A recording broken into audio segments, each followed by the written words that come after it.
అందరికీ నమస్కారం. ముందుగా వీడియోని లైక్ చేసి ఛానల్ని సబ్స్క్రైబ్ చేయండి. కర్ణుడి చావుకి కారణాలెన్నో. మహాయోధుడిగా దానకర్ణుడిగా పేరు పొందిన కర్ణుడి చావుకు కారణాలెన్నో అనే నానుడి ఎలా వచ్చిందో తెలుసుకుందాం.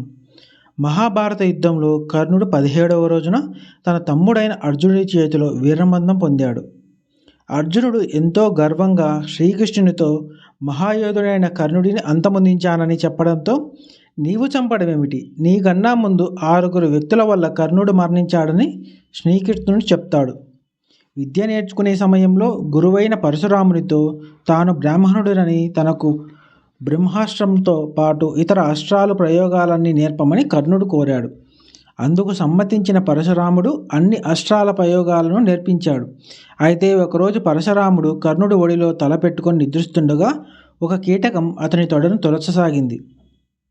రక్తం ఏరులై పారుతున్నప్పటికీ కర్ణుడు బాధను దిగమింగి కదలక ఉండిపోయాడు.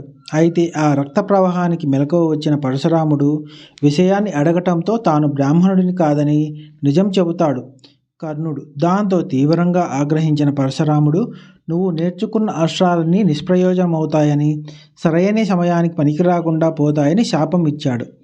అలాగే మహాభారత యుద్ధంలో అతను నేర్చుకున్న అస్త్రాలు ఏవీ జ్ఞాపకానికి రాక కర్ణుడి మరణానికి ఒక కారణం అయింది.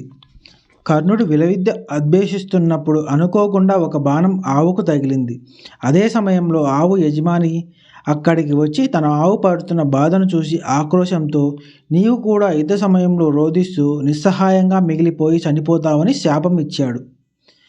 కర్ణుడు తన రాజ్యంలో తిరుగుతున్నప్పుడు ఒక చిన్నపిల్ల మట్టి కుండలో తీసుకువెళ్తున్న నెయ్యి ఒలికిపోయిందని, ఇంటికి వెళ్తే తన తల్లి తిడుతుందని, తనకు అదే నెయ్యి కావాలని ఏడుస్తూ కర్ణుడిని అడిగింది.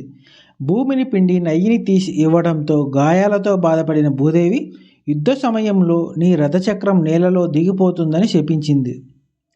కర్ణుడు తన పుత్రుడే అని తెలుసుకున్న కుంతి శ్రీకృష్ణుని సలహా మేరకు యుద్ధం జరుగుతున్న సమయంలో ఒక రాత్రివేళ కర్ణుడి వద్దకు వెళ్ళి జన్మ వృత్తాంతం తెలిపి నీ సోదరులను చంపవద్దని కోరగా, అర్జునుడు మినహా మిగిలిన 4 వదిలివేస్తానని మాట ఇస్తాడు కర్ణుడు.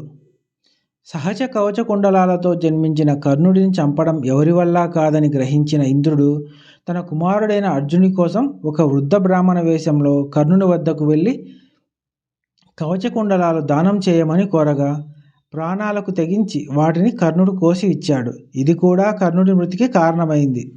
అన్నిటికన్నా ముఖ్యంగా మహాభారత సంగ్రామంలో ఒంటరివాడై నిస్సహాయంగా ఉన్న కర్ణుడిపై బాణం సంధించమని అర్జునుడిని ప్రేరేపిస్తాడు శ్రీకృష్ణుడు.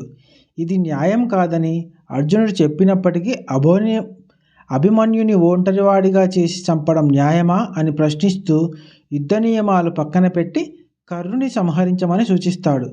ఏది ఏమైనా అధర్మం వైపు నిలబడటం వల్లే కర్ణుడి మరణం సంభవించిందని చెప్పుకోవచ్చు. కథ సమాప్తం. కథ నచ్చితే లైక్ చేయండి, సబ్స్క్రైబ్ చేయండి. జై శ్రీరామ్ అని కామెంట్ చేయండి. Thank you.